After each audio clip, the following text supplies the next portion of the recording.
আবিরের শেষের কথাটা শুনে আরমান তাচ্ছিল্য হেসে বলল, ভালো মেয়ে? তোর মায়া কতটা ভালো মেয়ে তা আমার জানা হয়ে গেছে। আবির, কি করেছে মায়া? কেন তো ঘৃণা করিস তুই ওকে? আরমান আবার তাচ্ছিল্য হেসে বলল, আমার কথা তোর বিশ্বাস হবে না।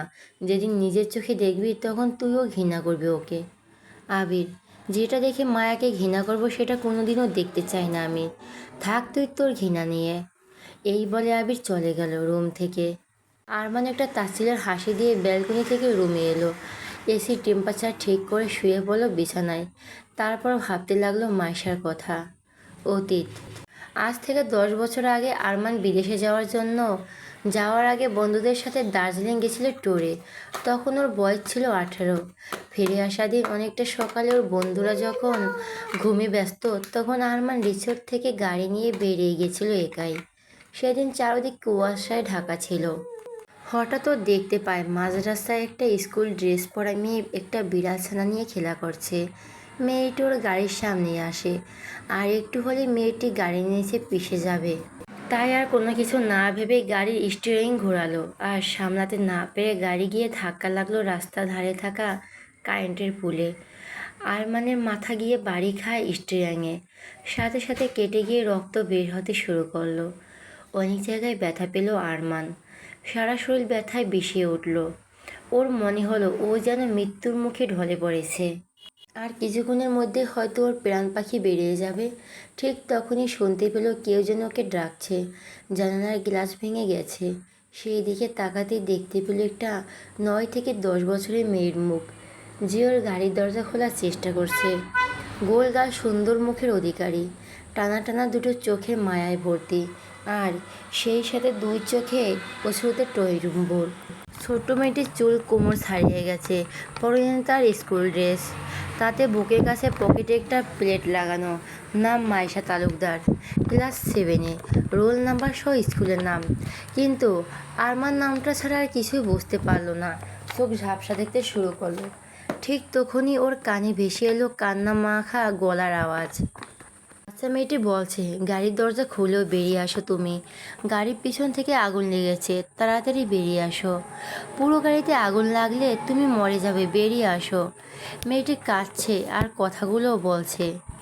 আরমান কোনো মতো গাড়ির দরজার লকটা খুলে দিল, আর মেয়েটি গায়ের বলে দরজা টেনে খুলে দিল। কিন্তু আরমানের শরীর আর এক ফোঁটাও শক্তি নেই যে নিজের পায়ে বেরিয়ে যাবে। মেয়েটি ওর হাতের বাহু ধরে টানছে, তাই আরমানও শরীর খানিকটা আগলা দিল। আর তখনই মেয়েটা ওর বাহু ধরে গায়ের বল টান দিল। সাথে সাথে আরমান গাড়ি থেকে নিচে পড়ে গেল। এরই মধ্যে পুরো গাড়িতে আগুন ধরে গেল। আগুনের তোপে মনে হচ্ছে ঝলসে যাবে দুজন। তখন মেয়েটি কাঁদতে কাঁদতে বলল, চলো এখান থেকে পালিয়ে চলো, গাড়িতে আগুন লেগেছে, গাড়িটা ফেটে যাবে তো, এখান থেকে পালিয়ে চলো। আরমানের শরীরের অনেক জায়গা ক্ষত হয়েছে, প্রচুর কষ্ট হচ্ছে ওর। একটু শক্তি অবশিষ্ট নেই যে ও এখান থেকে হেঁটে সরে যাবে। কিন্তু গাড়িটা যদি ব্লাস্ট হয়, তাহলে এই বাচ্চা মেয়েটিও যে ওর সাথে মারা যাবে। বাচ্চা মেয়েটির কথা ভাবতে কোথা থেকে যেন আরমান শরীরের বল পেল, উঠে দাঁড়ানোর চেষ্টা করলো। সাথে সাথে বাচ্চা মেয়েটি ওর কোমর আঁকড়ে ধরে ওকে দাঁড়াতে সাহায্য করলো। কিন্তু বাচ্চা মেয়েটি কি আর একটা 18 বছর বয়সী ছেলের ভার নিতে পারে? দুজনে উল্টে পড়ল। আরমান পড়ল কিছুটা মেয়েটার ছোট্ট শরীরের উপর, তাতে মেয়েটি কিছুটা ব্যথা পেল। তারপর আবারও আরমান উঠে দাঁড়ানোর চেষ্টা করলো। মেয়েটি ওকে জড়িয়ে ধরে সাহায্য করার চেষ্টা করলো। এরপর আরমান খুঁড়িয়ে খুঁড়িয়ে কোনো মতো গাড়িটা থেকে কিছুটা দূরে গেল। আরমানের ভীষণ কষ্ট হচ্ছিল, ওর আর দাঁড়িয়ে থাকার ক্ষমতা নেই। তাই আরমান আবারও মেঝেতে ধপাস করে পড়ে গেল। আরমান মেয়েটিকে ধরে রেখেছিল, তাই পড়ে যাওয়ার সময় মেয়েটি স্কুল ড্রেসের সেই নেম প্লেটটি ওর হাতে ছিঁড়ে চলে এলো। নিচে পড়ে থেকে গাড়িটির দিকে তাকালো, আর দেখতে পেল পুরো গাড়িতে দাউ দাউ করে আগুন জ্বলছে। তারপর একটা বিকট শব্দে গাড়িটা ব্লাস্ট হলো। তার উত্তাপও কিছুটা অনুভব করতে পারল আরমান। এরপর তাকালো ওর পাশে বসে থাকা বাচ্চা মেয়েটির দিকে, যার দুই চোখে আছে অপুরান্ত মায়া আর অশ্রুতে টইটুম্বুর। এত কষ্টের মাঝেও আরমানের মুখে ফুটে উঠল প্রাপ্তির হাসি। ও পেরেছি মেয়েটিকে বাঁচাতে, ও খুব ভালো করে বুঝতে পেরেছিল ও গাড়ি থেকে বেরিয়ে না আসলে মেয়েটিও ওখান থেকে সরে আসবে না, তাই ওর এত কষ্ট করা। হাতে থাকা নেমপ্লেটটি শক্ত করে চেপে ধরলো। তারপর জ্ঞান হারালো আরমান। এরপর আর কিছু মনে নেই। এরপর আর কিছুই মনে নেই। ওর যখন জ্ঞান ফিরল তখন নিজেকে হসপিটালে দেখতে পেল। ওর বাড়ির লোকজনও খবর পেয়ে চলে এসেছিল দার্জিলিং। শুনেছিল ওই মেয়েটা নাকি লোক জড়ো করেছিল, হসপিটালেও এসেছিল। তারপর ওদের স্কুলের টিচার নাকি এসে মেয়েটিকে নিয়ে গিয়েছিল। আর ওই মেয়েটি হলো মাইশা, যার নাম ছাড়া আর কিছুই মনে নেই ওর। সুস্থ হওয়ার পর আবারও দার্জিলিং গিয়েছিল। অনেক খুঁজেছিল মেয়েটিকে, কিন্তু আর খুঁজে পায়নি ওই পিসি মেয়েটিকে। কীভাবে পাবে? ও যে মেয়েটার নাম ছাড়া আর কিছুই জানতো না। তারপরে আরমান পাড়ি দেয় লন্ডনে পড়াশোনার জন্য। কিন্তু এখনও সে বাচ্চা মেয়েটির আবছা মুখ ভুলতে পারেনি আরমান। লন্ডন থেকে ফিরেও মেয়েটিকে অনেক খুঁজেছে, কিন্তু কোনো খবর পায়নি। এখনও আরমান খুঁজে চলছে মেয়েটিকে। পরের দিন সকাল 7টা। মায়া অনেক শান্তিতে ঘুমিয়ে আছে রুবির রুমে। রুবি কিছুক্ষণ আগে উঠে গেছে। ঠিক তখনই কিছুটা পানি এসে পড়লো মায়ার মুখে। এতে মায়া ধরপড় করে উঠে বসলো বিছানায়। ভয় চিৎকার করে উঠল, আল্লাহ বাঁচাও, বন্যা এসেছে, বান এসেছে। আরমান ধমক দিয়ে বলে উঠল, এই মেয়ে চুপ, একদম চিৎকার করবে না। মায়া অবাক হয়ে বলল, এ কি আপনি? আপনি আমার এই সাত সকালে ভিজে দিলেন কেন? আরমান, তোমাকে এখানে পরে পরে ঘুমানোর জন্য আসা হয়নি মিস মায়া তালুকদার। কটা বাজে খেয়াল আছে? আমার ব্রেকফাস্ট কে বানাবে? মায়া তেতে গিয়ে বলল, এটা তো ভালোভাবে বলা যেত মিস্টার আরমান শাহরিয়ার। এতে ভেজানোর কি হলো? ভালোভাবে ডেকে কি ঘুম থেকে তোলা যেত না? আরমান, আমি তোমার কাজের লোক নই যে তোমাকে ঘুম থেকে ভালোভাবে ডেকে তুলবো। ফালতু না বকে যাও, গিয়ে নিজের কাজ করো। বলে আরমান ঘর থেকে বেরিয়ে গেল। আর মায়া রাগে নিজের মনে বিড়বিড় করতে লাগলো। তখনই রুমে রুবি প্রবেশ করলো। আর মায়াকে এই অবস্থা দেখে অবাক গলায় বলল, এ কি, তোমার এই অবস্থা কি করে হলো? ভিজলে কিভাবে? মায়ার আগে রাগ গজগজ করতে করতে বলল, তোমার মিস্টার আরমান শাহরিয়ারের বাড়ির ছাদ ফুটো হয়ে গেছে, তাই আকাশ থেকে বৃষ্টি পড়ে ভিজে গেছে। বলতে বলতে মায়া বিছানা ছেড়ে উঠে ওয়াশরুমে ঢুকে গেল। মায়া বিছানা থেকে উঠে ওয়াশরুমে ঢুকে গেল। আর একদিন মায়ার কথাগুলো সব রূপের মাথার উপর দিয়ে গেল। ও বোকা বোকা চোখে অবাক হয়ে তাকিয়ে থাকলো মায়ার যাওয়ার দিকে। তারপর একটা দীর্ঘশ্বাস ছেড়ে বিছানা রোদে শুকাতে ব্যবস্থা করতে গেল। বিছানাটা কিছুটা ভিজে গেছে। এরপর মায়া ওয়াশরুম থেকে এসে রুবির কাছে গেল আবারও একটা ড্রেস নেওয়ার জন্য। রাতেও রুবি জামা পরেই ঘুমিয়েছিল। এখন সেটা আরমানের পানি দেওয়ার কারণে ভিজে গেছে। রুবি আবার একটা থ্রি পিস বের করে দিল। মায়া চেঞ্জ করে আসলো। এরপর রুবিকে নিয়ে রওনা দিল কিচেনের দিকে আরমানের জন্য ব্রেকফাস্ট রেডি করতে। আরমান ব্রেকফাস্টে কী খায় তা রুবির থেকে জেনে নিয়ে লেগে পড়ল নিজের কাজে। মায়া রান্নার বান্নার কাজটা একটু ভালোই পারে, তাই ওর কোনো অসুবিধা হলো না। সকাল 8টার দিকে আরমান নিচে নেমে এলো ব্রেকফাস্ট করার জন্য। এরই মধ্যে মায়ারও কাজ শেষ। এই বাড়িতে অনেক সার্ভেন্ট আছে। যেহেতু এখন এই বাড়ির মানুষগুলো নেই, তাই সবাই এখন ছুটিতে আছে, শুধু এই বাড়ির শেফ দুজন বাদে। কারণ ওরা আবির, আরমান আর রুবির জন্য রান্না করতো। আজকেও করেছে আবির, রুবি আর মায়ার জন্য। রুবি এই বাড়িতে থাকে আর এই বাড়িতেই খায়, কিন্তু ডাইনিংয়ে বসে কখনো খায় নাই, নিজের রুমেই খায়। এই বাড়ির সকলে ওকে অনেকবার বলেছে ওদের সাথে খেতে, কিন্তু ও কখনো ওদের কথা শোনেনি। ওর খালি এক কথা, এই বাড়ির সার্ভেন্ট, তাই বাড়ির মানুষদের সাথে একসাথে খাওয়া মানায় না। আরমানি ওকে এই বাড়িতে নিয়ে এসেছিল। এই বাড়ির সবাই ওকে এই বাড়ির মেয়ের মতোই দেখেছে। আর বাকি সার্ভেন্টরা এই বাড়ির পেছনের দিকে সার্ভেন্ট কোয়ার্টার আছে, সেখানেই থাকে। ওখানে আলাদা করে কিচেন আছে, সেখানে এই বাড়ির সার্ভেন্ট আর গার্ডদের জন্য আলাদা করে রান্না করা হয়। মায়া একটা একটা করে ডিশ এনে টেবিলে রাখলো। আর আরমান তা আর চোখে দেখছে। কেন জানি মেয়েটা থেকে চোখ ফেরানো যাচ্ছে না। কপালে বিন্দু বিন্দু ঘামের ফোঁটা চিকচিক করছে। ওড়না এখনও কোমরে বাঁধা, হয়তো মনে নেই খুলতে। না হলে আরমান শুধু এই ক্লাবে ছাড়া বাকি সব সময় মায়ের মাথায় ওড়না দেখেছে। না না, কী সব ভাবছে ও? এইভাবে ওর এক্স ওয়াইফের দিকে তাকানো ঠিক না। মাইশা, ওর তো মাইশা আছে, তাহলে তাহলে এই মেয়ের দিকে কেন তাকাচ্ছে? না না, তাকাবে না ওই অশুভ নির্লজ্জ মেয়ের দিকে। এইসবই ভাবছিল আরমান, তখনই ওর পাশে কেউ ধপ করে বসার আওয়াজে ঘুরে তাকালো ও। আবির এসে বলছে, আবির রুবির উদ্দেশ্যে বলল, রুবি আমাকেও খেতে দাও। মায়া এখন আরমানের ব্রেকফাস্ট সার্ভ করছে। রুবি মনে মনে বলল, হ্যাঁ, আমি কি আপনার কাজের লোক নাকি? হ্যাঁ মানছি, আমি আয়মান স্যারের পার্সোনাল মেড, তাই বলে আমি কেন আপনার কাজ করব? কিন্তু মুখে কিছু বলতে পারলো না। চুপচাপ রান্নাঘরে গিয়ে আবিরের জন্য খাবার নিয়ে এসে ওকে সার্ভ করে দিল। এদিকে আবিরকে দেখে মায়ের হঠাৎই মনে পড়লো ওর মাথায় ওড়না নেই। তাই ও তাড়াতাড়ি খাবার বেড়ে কিছুটা দূরে সরে গিয়ে ওড়না কোমর থেকে ঘুরে মাথায় নিল। এদিকে আরমান খাওয়া শুরু করে দিয়েছে। আবির খেতে খেতেই বলল, মায়া তুমি দাঁড়িয়ে কেন, বসো, খেয়ে নাও। এটা শুনে আরমান গম্ভীর গলায় বলে উঠল, ও এইবারে সার্ভেন্ট হয়ে এসেছে, সদস্য নয় যে আমাদের সাথে এক টেবিলে বসে খাবে। কাজের লোককে থাকতে দেয় আবির। এই কথা শুনে মায়ের মাথাটা নিচু হয়ে গেল। চোখের কোণ থেকে গড়িয়ে পড়ল এক ফোঁটা পানি।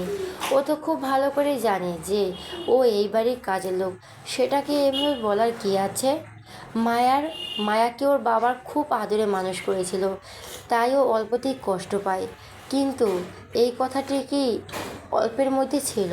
ওর তো এই বাড়ির বউ হওয়ার কথা ছিল, তার জায়গায় আজ ও এই বাড়ির কাজের লোক হয়ে দাঁড়িয়ে আছে। চোখের পানিটা সমান আড়ালে মোছার চেষ্টা করলো, কিন্তু সত্যি কি সবই চোখের আড়ালে হলো? তারপর মায়া মুখে একটা মিথ্যে হাসি ফুটিয়ে বলে উঠল, আপনি খেয়ে নিন ভাইয়া, করবেন না, আমি ঠিক খেয়ে নেব। আমি এইবারই কাজের লোক হয়ে এসেছি, তাই কাজের লোকই ভাবুন। কথাটা বলে মায়া আবারও মাথা নিচু করে নিল। ওর ইচ্ছে করছে এখান থেকে ছুটে পালাতে, কিন্তু ও যে নিরুপায়। আবিরের আর গলা দিয়ে খাবার নামলো না, উঠে গেল টেবিল থেকে। মায়া কিছু বলতে গিয়েও বলল না, হয়তো গলা থেকে আওয়াজ বের করলেই কান্না চলে আসবে সেই ভয়ে। আরমান তখনও নির্বিকার ভঙ্গিতে খেয়ে চলল, যেন এখানে কিছুই হয়নি, সব কিছুই স্বাভাবিক। আবির বেসিনে হাত ধুয়ে নিজের রুমে চলে এলো। ও যে একজনকে কথা দিয়েছিল মায়াকে দেখে রাখবে, ওকে কোনো রকম কষ্ট পেতে দেবে না, কিন্তু ও কি ওর কথা রাখতে পারছে? তার আরমান ওর হাত দিয়ে ডিভোর্স লেটার পাঠানোর কিছুদিন পরেই আবির বিদেশে পাড়ি জমায় বিজনেসের কাজের জন্য। আর এই এক সপ্তাহ হলো ফিরেছে, তাই ও মায়ের কোনো খোঁজ খবর রাখতে পারলো না। কিন্তু এখন সব কিছু যেন এলোমেলো লাগছে আবিরের। কী হচ্ছে কিছুই বুঝতে পারছে না। না, ওর এইভাবে হাত গুটিয়ে বসে থাকলে চলবে না, খোঁজ নিতে হবে মায়ের সম্পর্কে। ওর কেন যেন মনে হচ্ছে মায়া ভালো নেই। আরমানের রুমের দরজার সামনে দাঁড়িয়ে আছে মায়া। দরজায় নক করতে গিয়েও আবার হাতটা গুটিয়ে নিচ্ছে। ঢুকবে কি ঢুকবে না সেই নিয়ে দ্বিধায় ভুগছে। হসপিটাল থেকে কল এসেছিল, ওর পাপাকে কেমোথেরাপি দেওয়া হবে, তাই ওকে যেতে হবে। কিছু টাকাও লাগবে, কিন্তু আরমানের থেকে কিভাবে টাকা চাইবে বুঝতে পারছে না। যদি আবারও অপমান করে করবে, কিন্তু টাকা ওকে চাইতেই হবে। আগে হসপিটালের টাকা জমা দিতে হবে, তবেই ওরা কেমোথেরাপি দেবে। মায়া আর কোনো কিছু না ভেবে দরজায় নক করলো। সাথে সাথে ভেসে এলো গম্ভীর গলার আওয়াজ, কামিন। মায়া আস্তে করে দরজা খুলে প্রবেশ করলো রুমে। আরমান অফিসে যাওয়ার জন্য রেডি হয়ে সোফায় বসে আছে ল্যাপটপ নিয়ে। 9টা বাজলে বেরিয়ে যাবে অফিসের উদ্দেশ্যে। মায়া আরমানের সামনে দাঁড়াতেই আরমান বলে উঠল, ওহ তুমি, বলো, কিছু বলবে? মায়া আমতা আমতা করে বলো, আসলে আমাকে একবার বাইরে যেতে হবে, আমার বাড়িও যেতে হবে। আরমান, আমি তো বলে দিয়েছি এখানে থাকতে হবে তোমায়, কোথাও যেতে পারবে না তুমি এই 1 মাস। মায়া, এটা হয় না, বাড়িতে আমার অসুস্থ বাবাও আছে, তার খেয়ালও আমাকেই রাখতে হবে। আর আপনি খুব ভালো করে জানেন আমার বাবার আমি ছাড়া আর কেউ নেই। আরমান ব্যঙ্গাত্মক গলায় বলল, ও, তোমার তো বাবাও আছে, আমার একদম মনে ছিল না। তা তোমার অসুস্থ বাবাকে কি করে বের হয় রাত্রিবেলা? মায়া কঠোর গলায় বলল, আমি আমার বাবাকে কি বলে বাড়ি থেকে বের হই সেই কৈফিয়ত আপনাকে দিতে আমি বাধ্য নই। আর এমনিতেও আপনি এখন বাড়িতে থাকবেন না, অফিসে যাবেন। আমার কিছু কাজ আছে, তাই আমাকেও যেতে হবে। আমি আমার বাবাকে রান্না করে দিয়ে আবার চলে আসবো, চিন্তা নেই। আরমান জানে মায়ার আর ওর বাবা ছাড়া আর কেউ নেই ওদের, তাই এই বিষয়ে বেশি মাথা ঘামালো না আরমান। ঠিক আছে, তুমি যেতে পারো, তবে দুপুর 1টার মধ্যে যেন আমার লাঞ্চ আমার অফিসে পৌঁছে যায়। হ্যাঁ, রান্নাটা তোমাকেই করতে হবে। মায়া, ঠিক আছে। আর বলছিলাম যে আমার কিছু টাকা দরকার ছিল। আমার কাজের মাইনে থেকে যদি কিছু দিতেন তাহলে ভালো হতো। আরমান এই কথার প্রত্যুত্তরে কিছু বলল না, শুধু একটু তাচ্ছিল্য হেসে কোল থেকে ল্যাপটপ নামিয়ে সেন্টার টেবিলে রাখলো। তার উপর উঠে গিয়ে ড্রয়ার থেকে একটা চেক বের করে সাইন করে দিল। তারপর সেটা নিয়ে এসে মায়ের কাছে ধরলো। আরমান, নাও ধরো। মায়া চুপচাপ চেকটা নিয়ে নিল। দেখলো অ্যামাউন্টের জায়গায় 50 লক্ষ টাকা লেখা আছে। মায়া, ধন্যবাদ মিস্টার শাহরিয়ার, আমি আসছি তাহলে। আরমান, ঠিক আছে। আর সময় মতো খাবার নিয়ে পৌঁছে দিও। লেট করা আমার একদম পছন্দ না। মায়া ঠিক আছে বলে বেরিয়ে গেল। আর আরমান শুধু একটা তাচ্ছিল্যের হাসি দিল। মায়া শাহরিয়ার ম্যানশন থেকে বেরিয়ে প্রথমে ব্যাংকে গেল চেক ভাঙানোর জন্য। তারপর সোজা হসপিটালে গেল। ডাক্তারের কেবিনে গিয়ে ওর বাবার ব্যাপারে কিছু কথা বলল। ডাক্তার বলল ওনার কেমো সেশন চালু করা হয়েছে, আজকের বিলটা জমা করে দিতে। মায়া পুরো 1 সপ্তাহের বিল অগ্রিম জমা করে দিল। তারপর ওর বাবার সাথে কিছুক্ষণ সময় কাটিয়ে নিজের বাড়ি গেল। ও ঠিক করেছে দুপুরের রান্নাটা নিজের বাড়ি থেকেই করবে। অফিসে যাবে। এতক্ষণ হয়তো এই বাড়ির সকলে ফিরে এসেছে, ওই বাড়িতে আবারও কিভাবে ঢুকবে তা বুঝতে পারছে না মায়া। মায়া বাড়ি আসার সময় বাজার করে এনেছিল, আর ওই বাড়ি থেকে আসার সময় রুবি থেকে জেনে নিয়েছে আরমান কখন কী খায়। আরমান দুপুরে ভাত খায়, সাথে হালকা তরকারি। মায়া সেই অনুযায়ী রান্না শুরু করলো। তার সাথে যোগ করলো যে স্পেশাল কিছু পদ। খেলে খাবে, না খেলে না খাবে, তবুও ওর রাতে ইচ্ছে গেল। ওর আবির ভাইয়া তো আছেই। ওর আবির ভাইয়া ওর রান্না খেতে খুব ভালোবাসে। যখন এই বাড়ি আসতো মায়ের হাতে রান্না না খেয়ে যেতই না। 12টার মধ্যেই ওর রান্না করা হয়ে গেল। এরপর মায়া গোসল করতে গেল। গোসল করে এসে সব কিছু গুছিয়ে নিয়ে বেরিয়ে পড়লো আরমানের অফিসের উদ্দেশ্যে। ও আগেই রুবির থেকে অফিসের অ্যাড্রেস নিয়েছিল। মায়া অটো থেকে নেমে সামনে বিরাট বিল্ডিং দেখতে পেল। 10 তলা তো হবেই। অটোর ভাড়া মিটিয়ে এগিয়ে গেল অফিসের দিকে। চারদিকে সৌন্দর্য দেখে মায়া চোখ ধাঁধিয়ে গেল। অফিসে প্রবেশ করতে মায়া প্রথমে রিসিপশনে গেল। ওখানে একটা মেয়ে বসে আছে। মেয়েটি মায়াকে দেখে বলুন কী সাহায্য করতে পারি? মায়া, আমি মিস্টার আরমান শাওরিয়ার জন্য খাবার নিয়ে এসেছি, এটা একটু ওনার কাছে পৌঁছে দেবেন প্লিজ। রিসেপশনে থাকা মেয়েটি মায়াকে উপর থেকে নিচে অবধি চোখ বুলিয়ে নিয়ে কিছুক্ষণ হাসলো। মায়া বুঝতে পারল না ও কি এমন হাসির কথা বলেছে। মেয়েটি কিছুটা তাচ্ছিল্য হেসে ওই রকম কত এলো আর কত গেল। স্যার কারো হাতে খাবার খায় না, তাই যেই রাস্তা দিয়ে এসেছো সেই রাস্তা দিয়ে কেটে পড়ো। স্যারের খাবার প্রতিদিন ওনার ড্রাইভার নিয়ে আসে। মায়া, দেখুন আমি ওনার বাড়ি থেকে খাবারটা নিয়ে এসেছি, আজকে ড্রাইভার আসেনি। আপনার স্যার আমায় খুব ভালো করে চেনে, তাই আপনি ওনাকে খাবারটা দেওয়ার ব্যবস্থা করুন। আর না হলে আমাকে বলুন ওনার কেবিনটা কোথায়, আমি নিজেই দিয়ে আসছি। মেয়েটি, আচ্ছা তুমি ওনার বাড়ি থেকে এসেছো? কি হও তুমি স্যারের? মায়া এই প্রশ্নের কী উত্তর দেবে ভেবে পেল না। কিছুটা থমকে গেল ও। তারপর আমি যেই হই না কেন তাতে আপনার কি? থাক, আপনাকে বলতে হবে না, আমি নিজেই খুঁজে নেব। এই বলে মায়া চলে যেতে নিলেই মেয়েটি তাড়াতাড়ি এসে ওর হাত ধরে আটকে দিল। তারপর এই মেয়ে, তোমার সাহস তো কম না? তোমার মতো মেয়ে রোজ আসে, তোমার মতো কত মেয়ে স্যারের জন্য পাগল আর এই রকম নানা বাহানা করে। আর এমনিতে স্যারের কেবিনে গুরুত্বপূর্ণ মিটিং চলছে, উনি এখন ডিস্টার্ব করতে মানা করেছে।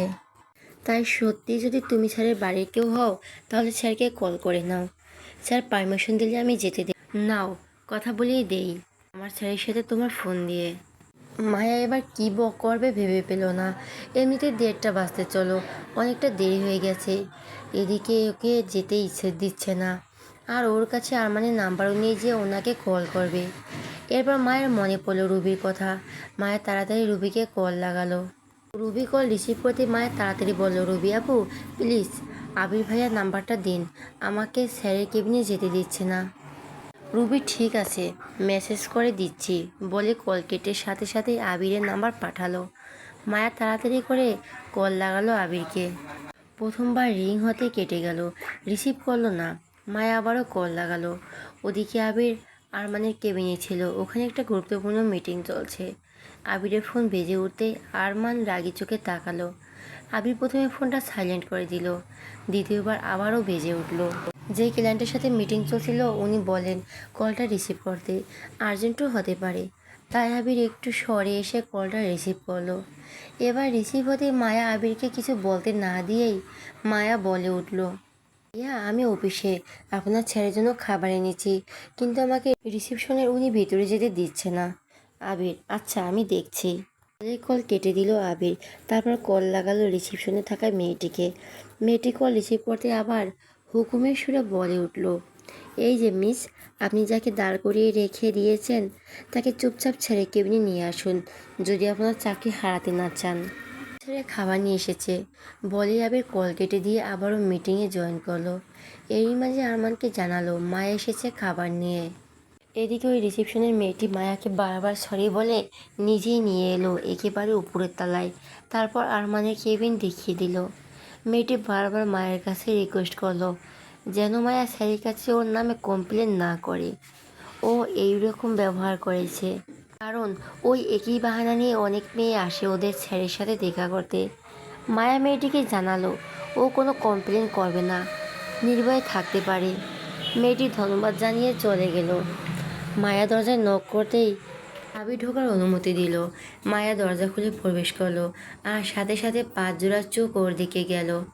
কেবিনে এই মুহূর্তে উপস্থিত আছে আরমান, আবির, আরমানের হেড ডিজাইন মিস দিশা আর বিদেশি থেকে আসা আরমানের ক্লায়েন্ট মিস্টার ড্যানিয়েল ও তার অ্যাসিস্ট্যান্ট এবং মায়া। মিস্টার ড্যানিয়েল একটা বিশাল বড় ডিল সাইন করার জন্য এসেছে। ওনাকে বিভিন্ন রকমের ড্রেসের ডিজাইন দেখানো যাচ্ছে। ওনার যদি ডিজাইন পছন্দ হয় তাহলে এক একটা ডিজাইনের হাজার হাজার পোশাক আপনি কিনবেন। এই ডিলটা পেলে আরমানের কোম্পানি আরও কিছুটা উপরে উঠে যাবে। কিন্তু দুঃখের বিষয় হচ্ছে এটা যে মিস্টার ড্যানিয়েল এর দুই একটা ছাড়া কোনো ডিজাইনই পছন্দ হচ্ছে না। উনি আরও ভালো কিছু দেখাতে বলছেন।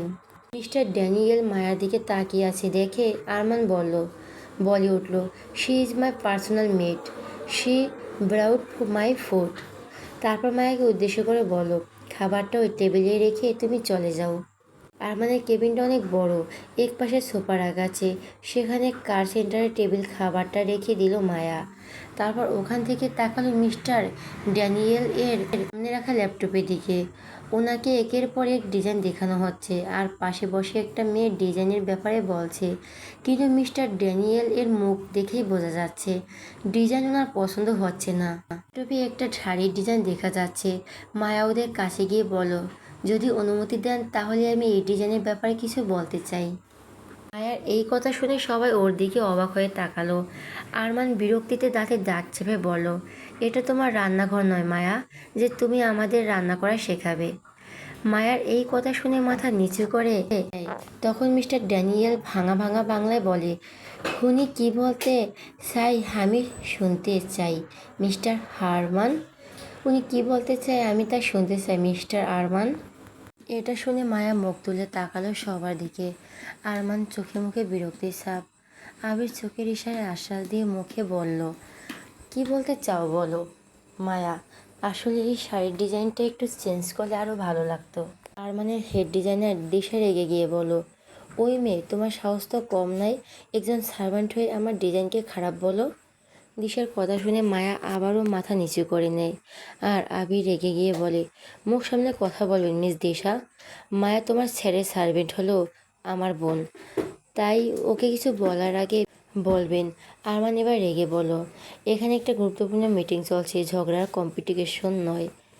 মিস্টার ড্যানিয়েল মামার দিকে তাকিয়ে জিজ্ঞেস করলো, what is your name. Maya, Maya Talukdar. Mister Daniel, আচ্ছা মায়া, তুমি বলো ডিজাইনটাকে কি চেঞ্জ করলে ভালো লাগবে। মায়া অভিজ্ঞতার মতো করে সুন্দর করে বলে উঠল, এই শাড়িটা হলুদ রঙের উপরে কালো রঙের কাজ করা, আবার পাড়ের লেসটাও একই সেম কালার, শুধু কাজটা আলাদা। ব্লাউজটা তো সেম কাজ করা, আবার একই রঙের। এটা দুই রকমভাবে চেঞ্জ করলে ভালো লাগবে। এক নাম্বার, এই যে লেসটা আছে এটার ডিজাইন একই রেখে যদি কালারটা চেঞ্জ করা যেত, মানে লেসের মেজেটা হবে কালো আর ডিজাইনটা হবে হলুদ রঙের, আর ব্লাউজটা হবে একদম প্লেন।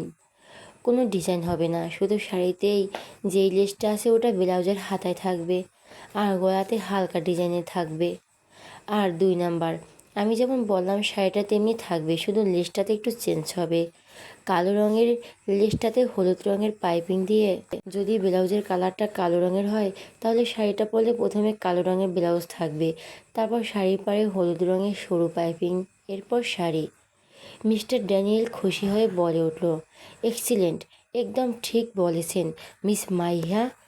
আচ্ছা আচ্ছা, আপনি কি ডিজাইনটা বানাতে পারবেন? মায়া, জি পারবো। মায়ের যুক্তিটা আরমান, আবির সবার পছন্দ হয়েছে, শুধু মিস দিশার বাদে। ও কিছু বলতেও পারছে না, কিন্তু রাগে ফুঁসছে। আরমান, আচ্ছা ঠিক আছে মিস মায়া, আপনাকে 8 ঘন্টা সময় দেওয়া হলো, পারলে এর মধ্যে ডিজাইনটা করে দেখান। মায়া আত্মবিশ্বাসের সাথে বলে উঠল, আচ্ছা ঠিক আছে। একটা ল্যাপটপ এগিয়ে দিল মায়ার দিকে। আবির নিজের চেয়ার ছেড়ে দিয়ে মায়াকে বসার ইশারা দিল।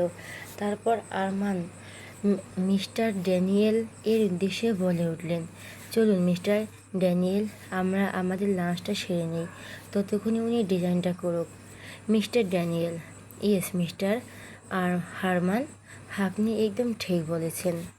এরপর আরমান সবার জন্য লাঞ্চ অর্ডার করলো। মায়া ততক্ষণে নিজের কাজ শুরু করে দিয়েছে। কিছুক্ষণের মধ্যে দুজনে এসে এদের লাঞ্চ নিয়ে গেল। আবির আগে আগে গিয়ে মায়ের আনা লাঞ্চের ব্যাগটা খুললো। আরমানের অফিস রুমের বড় সোফায় ওরা 5জনই গোল হয়ে বসে গেল। মায়ের আনা খাবারের বক্সগুলো খুলতে মিস্টার ড্যানিয়েল বলে উঠল, wow, Bangali foods, can I try this? Abir, কেন নয় মিস্টার ড্যানিয়েল, এগুলো মায়ের রান্না করেছে, ওর হাতে রান্না অনেক টেস্টি, খেয়ে দেখুন। দিশা মুখে কিছু বলতে না পারলেও নাক ছিটকালো। এদিকে মায়ের কোনো দিকে ধ্যান নেই, ও এক মনে ডিজাইন করতে ব্যস্ত। দিশাবাদী সবাই মায়ের আনা খাবারের দিকে দিয়ে লাঞ্চ সেরে নিল। আর মিস্টার ড্যানিয়েল তো মায়ের রান্না এত প্রশংসা করলো যে আরমান বিরক্ত হয়ে গেল। হ্যাঁ, ও মানছে মায়ের রান্নাটা ভালো হয়েছে, তাই বলে এত প্রশংসা করার কী আছে? আরমানের মনে হচ্ছে মিস্টার ড্যানিয়েল মায়াকে নিয়ে একটু একটু বেশি করছে। ওদের খাওয়া শেষ হতে হতে মায়ের ডিজাইন করাও শেষ হয়ে গেল। এরা সকলে হাত মুখ ধুয়ে এসে আবারও বসে গেল যে যার চেয়ারে, শুধুমাত্র আবির বাদে, কারণ ওর চেয়ারে মায়া বসে আছে।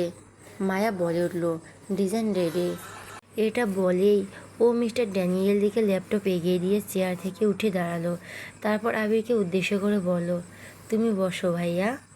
আবির, আরে না ঠিক আছে তুমি বসো। মায়া, না ভাইয়া আমার কাজ শেষ, তুমি বসো। আবির আর কিছু না বলে বসে পড়লো। আর এদিকে মিস্টার ড্যানিয়েল মায়ের বানানো ডিজাইন দেখে ওনার মুখ খুশিতে জ্বলজ্বল করে উঠল।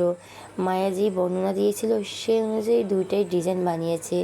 হেড ডিজাইনটা দিশা অনেক ভারী ডিজাইন করেছিল, কিন্তু মায়া একই থিম রেখে হালকা ডিজাইন দিয়েছে, যা দেখে মিস্টার ড্যানিয়েল পুরোই মুগ্ধ। মিস্টার ড্যানিয়েল, আরে কি বানিয়েছেন মিস মায়া, জাস্ট অসাধারণ। মিস্টার হারমান, আমার এই ডিজাইনগুলোই চাই, আপনি তার ব্যবস্থা করুন। আরমান, কিন্তু এটা কিভাবে সম্ভব মিস্টার ড্যানিয়েল? হ্যাঁ মানছি উনি এই ডিজাইনটা সুন্দর বানিয়েছে, তাই বলে ওনাকে কিভাবে এই কাজের দায়িত্ব দেই? এই ডিজাইনটা সুন্দর বানিয়েছেন, তাই বলে ওনাকে কিভাবে এই কাজের দায়িত্ব দেই? উনি তো কোনো প্রফেশনাল ডিজাইনার নয়, আর না তো উনি কোনো ডিজাইনের কোর্স করেছে। মিস্টার ড্যানিয়েল, আরে এ তো অসম্ভব কি ছাড়ে, ওনাকে তো দেখেই বোঝা যাচ্ছে যে উনি একজন ডিজাইনার, না হলে এত সুন্দর ডিজাইন কীভাবে বানালো? এতক্ষণ আমি চুপচাপ ওদের কথা শুনছিল, এবারও বলে উঠল, একদম ঠিক বলেছেন মিস্টার ড্যানিয়েল, মা একজন ড্রেস ডিজাইনার, এর আগে একটা ছোট কোম্পানিতে হেড ডিজাইনার হিসেবে কাজ করতো।